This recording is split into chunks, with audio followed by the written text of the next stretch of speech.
So just to kick off, I'd like all of you to introduce yourselves, and I'll give you sort of 30 seconds each, if that's okay. So we'll start with you. I'll go first. I'm Kathryn. I am Chief Marketing Officer at Mia. We are a luxury multi-brand retailer, about 5 years old at this stage, and responsible for making sure the brand gets out there, having a unique brand positioning, and growth, of course, which I'm sure a lot of you are interested in today. Hi, I'm Alejandro. I lead customer growth and insights for Dr. Martens in EMEA. And my role there is finding data, making sure that we turn this into actionable insight, something meaningful that the teams can use to turn and shape the customer's experiences and improve them. Hi, I'm Charlotte Ford. I was former marketing director for EMEA for Ruggable. I'm actually just about to take up a new role in a couple of weeks' time. Before that, I'm having a holiday. But I led marketing for Ruggable for the last 18 months, looking after growth across Europe. Hello, my name is Tom Flumé. I'm the founder and CEO of Noor. We're a Swedish skincare brand focused on active lifestyles. People call us the Nike of skincare. We are e-commerce brand focused on wholesale. So we focus on e-commerce, but within wholesale.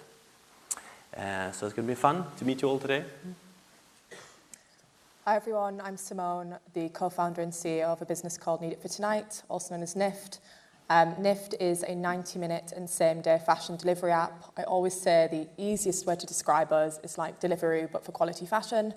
And whilst we are most known for that side of the business, we also have a B2B product which plugs into retailers' checkouts to offer them 90-minute and same-day delivery.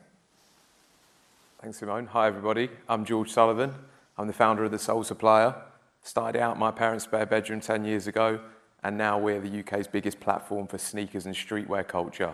We help millions every month find shoes and streetwear they love. And it's great to be here today. I'm just wondering when the celebrities are arriving on these tables at the front. Yeah. Okay, so to kick things off, I'm going to ask you a question about what's the single most important factor that sets today's unicorn retail brands apart from their competitors? And maybe I'll go to you first, Kathryn. Sure. Being different and being able to express that in a cohesive way. I mean, when we started Mia, it was to do something different in the multi-brand retailer space for luxury. There are a lot of big players out there already, Net-a-Porter, Farfetch, Moda. But what kept us different is that we have a very exclusive product catalog. So we basically go around the world. We scout emerging designers that people don't really know about yet, but they have these standout conversation-starting pieces that they make. And what we found is that the luxury consumer is actually hungry for that. They are tired of this world of sameness where everybody is wearing the same things. I'm sure a lot of you have seen, at least the ones interested in fashion, have seen a bunch of articles coming out about these uniforms that people are wearing now, how we're in this echo chamber of what being cool looks like. Our customer wants something different. They want to stand out, and that's what builds confidence. And so we built a brand around standing out and being different. We don't do neutrals. We don't really do wardrobe staples. We do a fun tone of voice. We're colorful. We're playful. And I think that's what kind of edged out a niche in the market for us in the beginning. And now we're at the stage where we know it's worked. We know there's an appetite for it. How do we scale it? Okay. A question for you, Alejandro. What is the key to staying relevant once you've achieved iconic brand status? I guess in a world where everyone wants to become an icon, our role is staying that way. So for newer brands, usually you need a face that people can recognize, and that gives you trust.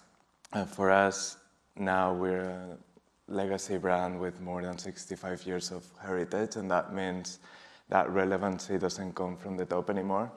It comes from the wearers, it comes from everyone that wears our boots, shares our message, and lives our brand every day.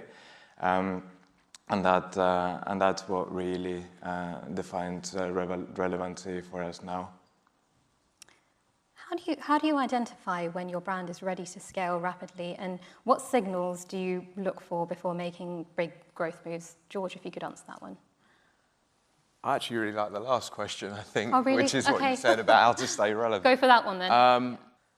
I think there's never been an easier time to stay relevant for a brand, because you have millions of customers on social media making comments about your brand constantly. So all you have to do is listen to what they're saying regularly. If an individual is making a comment, make sure you treat them like an individual and you give them a valued reply. And actually that's the best way to get customer feedback. And too many big brands now are so turned off from what people on the street are actually saying, they're missing a huge opportunity to get valuable feedback. You can run your user surveys, you can run your user insights meetings, but actually social and where your community hang out is the best way to stay relevant. And you have to be able to adapt fast. We're not in the era of 18-month, 2-year product cycles anymore. You have to be able to turn things around quicker, because that's what consumers want. A trend will die in 2 months now, whereas it might have lasted a year before. This doesn't mean that you need to move fast and compromise on quality, but it does mean you need to listen and adapt quickly to stay relevant. And the best way to do that is hang out where your customers hang out. Tom, if you can interject in that as well. Yeah, amen to that. And I also think as a brand, you need to have, you need to stand for something. It sounds like a cliche, but you need to have a voice, an opinion about something that really matters. And if you want to be relevant, for us, it's about tapping into subcultures and really not hang around trying to be with the subculture, but actually be one of them. And by doing so, we really need to, we can't pretend to be one of those. So for us, it's about to stand for something, have opinions as a brand. Because, as you said, trends come and go, and if you just grasping on the top of it, you don't get relevant, you will be forgotten. So if you really want to be a brand that people love, and a brand that people really is engaged about, you need to have opinions. And for some customers, you can't be, the opinions will not match with everyone. Yeah. And that's the luxury for us as a small brand, growing fast. We don't need to serve every customer. We can be bold and have opinions. And understand, as a big brand, it's harder because you have policies, you have your communications, guidelines and such. But I think if you really want to have a strong connection with the customers, you really have an opinion and stand for something. If people are showing love in the comments, great. If they're showing hate, great. If they're saying nothing, you're losing, because you haven't sparked any sort of emotion at all. So yeah. I love that. You need to be, you're not going to be loved or hated by everybody. No. But you need to spark emotion. I just want to build on that. I don't think people do love brands. Really? Do you love brands? I love the people behind them. Yeah. You might admire, or you really build a connection with a brand, but that's different to love. Yeah. I think chasing brand love is a mistake, because actually it's a really fickle emotion. That, you know, one day my 4-year-old might love beans on toast, the next day he bloody hates it. It's a fickle emotion, and it's really hard to actually get that connection with customers. I think the point that you've both talked about really beautifully there is actually, and to build on what you said earlier about being different, it's not enough to be different, you have to be distinctive. Yeah. And we have to be memorable, because ultimately 99.9% of people do not give a shit about your brand. No. Yeah. They don't care what you're selling. They're coming to you for a reason, and that's also, I think, being different and distinctive together. It's bothism, but it works. Yeah, people don't connect with logos, they connect with real stories, real people, with communities, and real moments. So yeah, we see that as well with our UGC that we work to create with our retail staff, for example. That's what performs best usually. We use it in campaigns, we use it in social media, CRM, and so on. And we see that people react and engage the most with that, because it feels honest, it feels human. We let them to style the product their way, and that's what really makes it authentic, and that's what connects with people. Yeah, I think that's why founder-led businesses are becoming, there's a real resurgence of them at the minute, because people are connecting with the people behind the business, and in fact with brand ambassadors, with UGC creators, with individuals as opposed to companies and corporates. Simone, could you talk a little bit about how you sort of connect with your customers within the space? Yeah, no, absolutely. For us, we're always thinking about where we meet our customers, where are they hanging out, but we're also thinking about that post-purchase experience as well. And it's all good getting the customer, but how do we then retain them? Behind the scenes, we do a lot with personal shoppers through things like WhatsApp, and it's a really great way for us to retain our customers. But I also think it's so important to think about who are your first customers. As you scale, it can be really easy to forget about those first initial customers that really championed your brand and really pushed you to grow.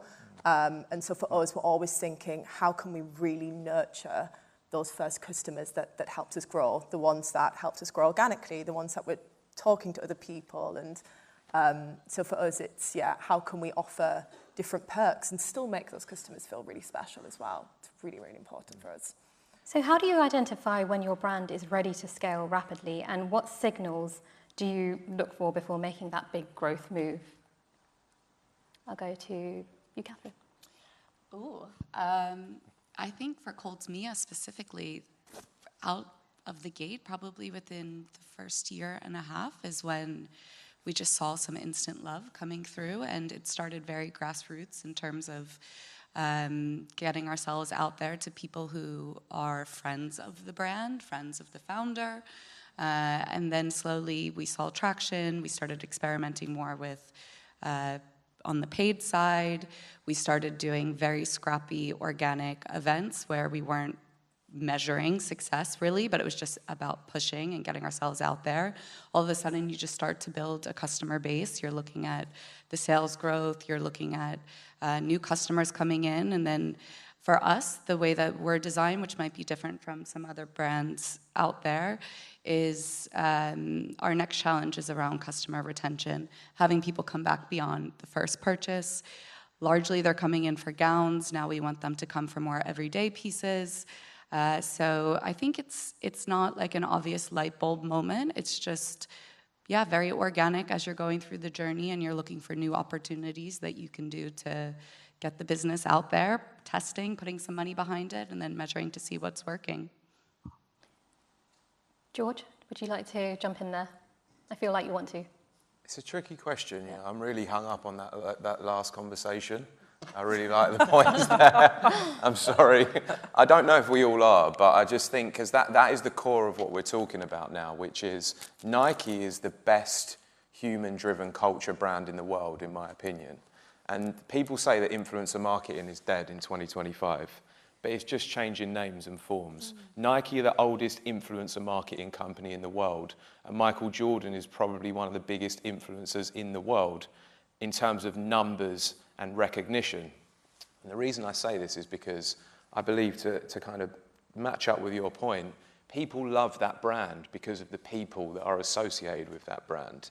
And I think people love a brand when it's associated with a group and a culture as well. Like Dr. Martens is a great example because it was originally associated with the counterculture of punks and rockers, right? And it carved out its niche, and the punks and the rockers were like, this is our brand that we love because it represents us.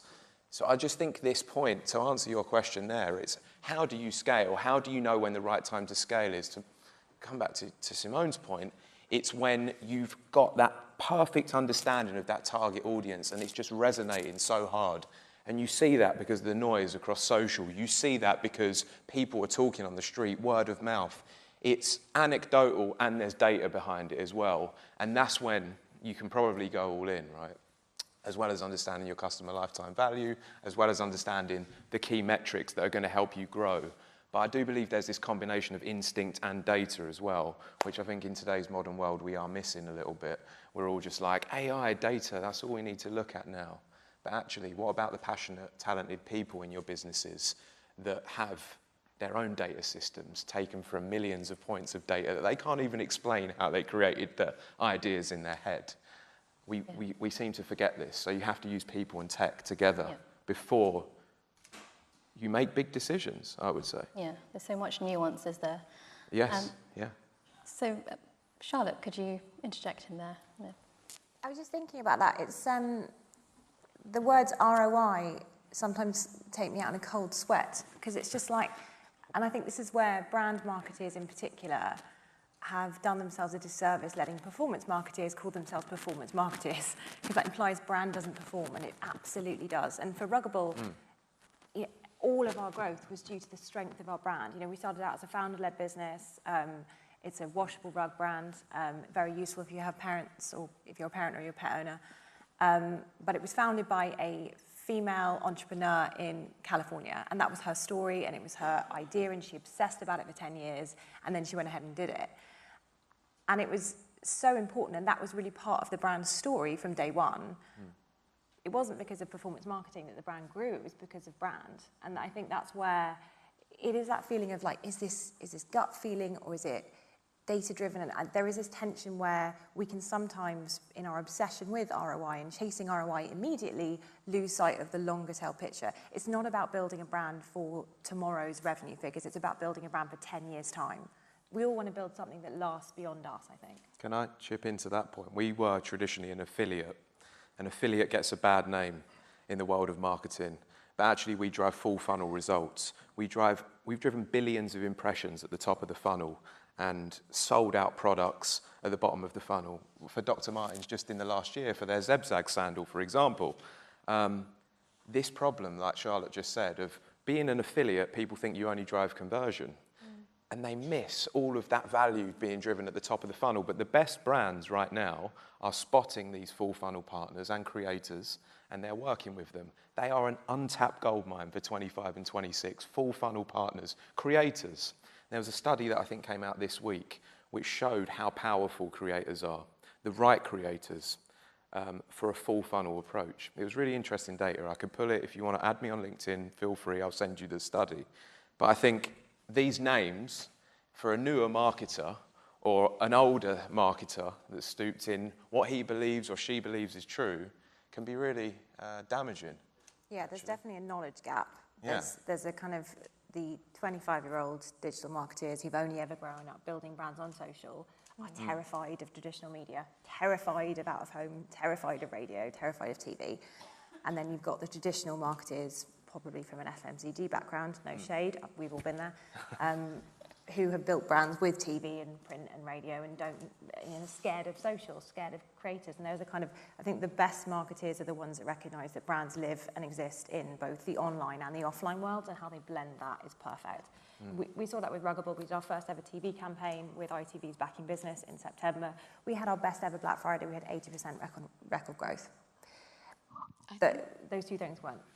That's why team design is so important as well. And when you're hiring and trying to solve for that gap, because it absolutely exists. Yeah, it's so true. And in fact, it's about nurturing the talent you have as well to make sure that they can pass that gap and really become fully fledged, full funnel marketers. But it also depends on where you are as a brand, on your brand journey. For example, we're a small brand, just launched a couple of years ago, compared to Dr. Martens, for instance. I mean, we're unknown outside the Nordics. No one knows about us. So we need to push performance marketing. We need to do a lot of ads. We need to build awareness, both through earned media, but also bought media. Compared to Dr. Martens, I mean, you have a great brand just to surf on. It's so easy. But it depends on where you are in your brand journey, because when you're a small brand, you really need to push your brand to become a recognizable brand for everyone. That leads quite nicely on to the next question. How do you balance the need for rapid innovation with the discipline of focusing on what actually delivers value for your business and customers? I think it's not just introducing things for the sake of it. I think we can all be guilty of that. I can be guilty. Some shiny new tech will come along and I'm like, ooh, that's great. And then people are like, no, because it can be very, very distracting. I think you need to really sit down and think, is it going to make us more efficient? Is it going to save us money? And more importantly, like, how is this going to affect the customer? And I think just really sitting down and going through that, and we actually go for like a traffic light system of like green, will it hit those three? If not, park it for now, because it can ultimately just end up being very distracting and taking you away from the core USP from the business. ADHD entrepreneurship, I like to call it. Yeah. ADHD. ADHD entrepreneurship. This can exist in brands as well, right? Yeah. Like, I like this traffic light system. I think, though, if you're working at a brand and you're not passionate about that brand, then you should leave and go somewhere else. It sounds harsh, but if you want to get further in your career and ultimately you want to drive good performance for that brand, you need to be your target customer. So if you have people working in your business, or you are working in a business and you're not the target customer, you don't understand the desires, the problems, the questions that audience have. I built the Sole Supplier because I was a sneakerhead. I'm wearing trainers on my feet right now. Granted, 12 years later, I'm not as much of a sneakerhead as I once was. But we've got about 20 people in the team that are, 20 amazing, talented people that live and breathe sneakers and streetwear culture.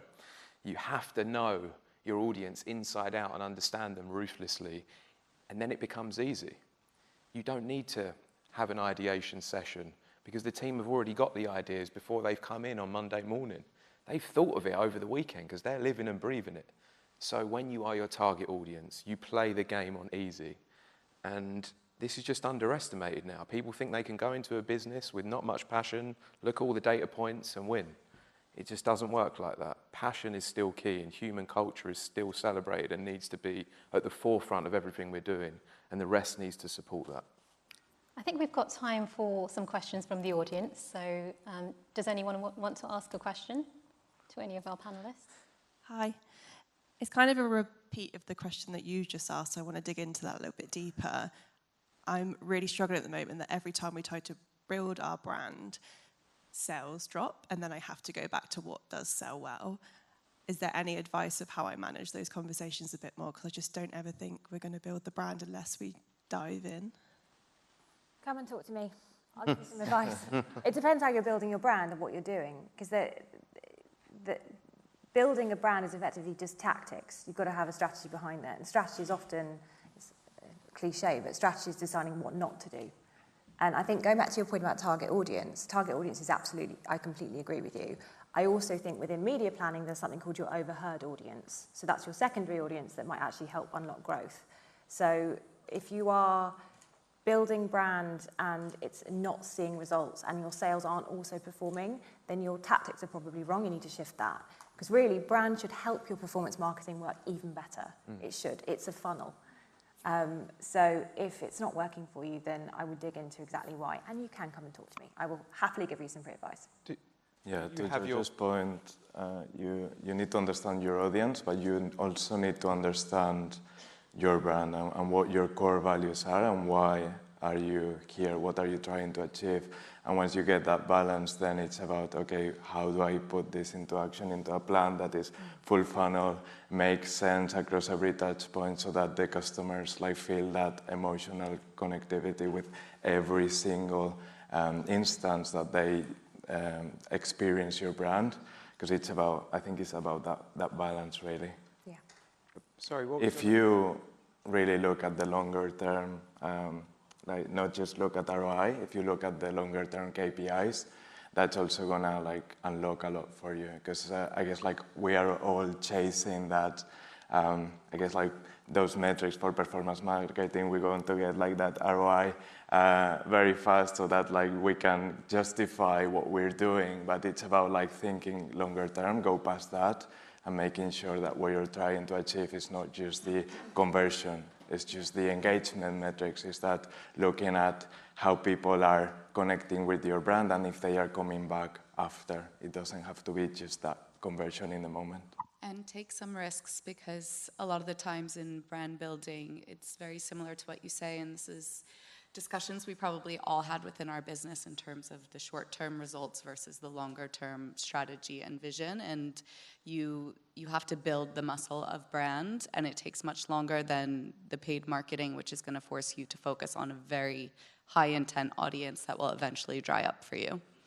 Yeah, you need to stay culturally relevant, not just try to manage risks, otherwise it won't work. What was your brand name and your name?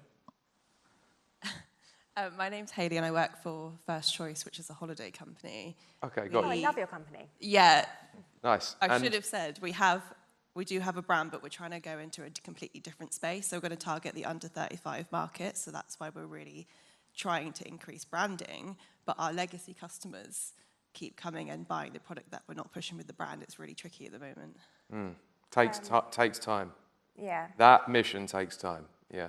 You rebranded recently, I think, as well, right? Yeah. Yeah, that's always I hate to say it, but it can sometimes be a mistake because you get rid of the equity in your old assets. So it's going to take time for that to bed in again. So one thing as a marketeer I will never ever do is I will never go into a new brand and go, I'm going to change the logo. Not going to do it, I promise. If I do, please smack me. Just to sort of wrap things up, I've got one more question to ask you all. Looking back, is there a common mistake you see fast-growing brands make on their way to, unicorn status? And I'd like to go through all of you. If you can just pack it in. Biggest mistake I made in the last 12 years was removing myself at the front of the business, as the face of the business. I didn't do it for the first 2. I did it then for 4 or 5 years. And then as we grew quite quickly, I decided I can sit back and run the business without me doing the content. And luckily now we've got 4 or 5 people that are brilliant and passionate doing the content, and I step in here or there. But the engagement levels, the Google rankings, everything dropped when we took me as the original and first person doing that content away from the brand. When you took that passion away, I became known as George from the Sole Supplier, recognised on the street. So you need passionate people at the front of it. That is key in today's economy. 70% of consumers are influenced by a creator or a person. That's the stat before they buy a product. So if you don't have these people at the front, whether it's you or your team, you're missing an opportunity, and I've seen that firsthand. So yeah, biggest mistake. Simone, if you can. Yeah, that was going to be mine, is when a brand becomes faceless and it just becomes too transactional. You don't even need the founder at the front of the business, as you say. I mean, look at, there's businesses like Currys right now that are absolutely nailing it because they've got their employees at the front and they're making electronics funny, human, engaging, sexy. So it's really important now more than ever that you've got real people at the front of the business championing your products. Tom. I would say do less. You don't need to jump on every trend. It's so many buzzwords going around here and there. You need to master a couple of skills. That's really it's important for your business. So do less and be more focused on tactics or skills. I think that will escalate much better for all companies. I think stop obsessing over what your competitors are doing and focus on becoming memorable. That's the one thing you need to remember, is try to be memorable. And that can be like Currys, using humour to cut through, or using your founder to tell your story for you. But just remember that ultimately they don't care about you. You need to remember to be rememberable. Yeah, from my end, I think one of the biggest risks when growing fast is not like losing control and maybe getting an audience that you're not looking after for. It's mostly that losing the momentum. When you start like growing, you start putting processes in place, and you want to protect quality. That's important. You want to protect coherence and make sure that you stay compliant. But yeah, you can't, to your point, always like going after risk. You need to stay culturally relevant, and for that you need to be fast. You need to be able to action very quickly and collaborate, and startups do that really well. They've got that scrappy nature that leads to bold decisions because everyone is in the same room trying to solve problems and yeah, making those bold decisions. And if you want that, you need to make sure that you break the silos, protect your brand guidelines as fiercely as you protect your agility, and yeah, making sure that the process is there in place to really support your creativity but not slow it down. We've got just in time. Yeah, I wish I wasn't last because every point I can resonate with. I would just say, in my experience previously, I relate to the following competitors too closely, damaging your brand and stifling creativity for sure. I've been part of businesses where we obsess over competitors, so much so that you're copying what they do, and that becomes kind of embedded in the team and how they work. So for me, that's probably the biggest takeaway. Brilliant. Thank you so much for the discussion, and connect with them. Everyone.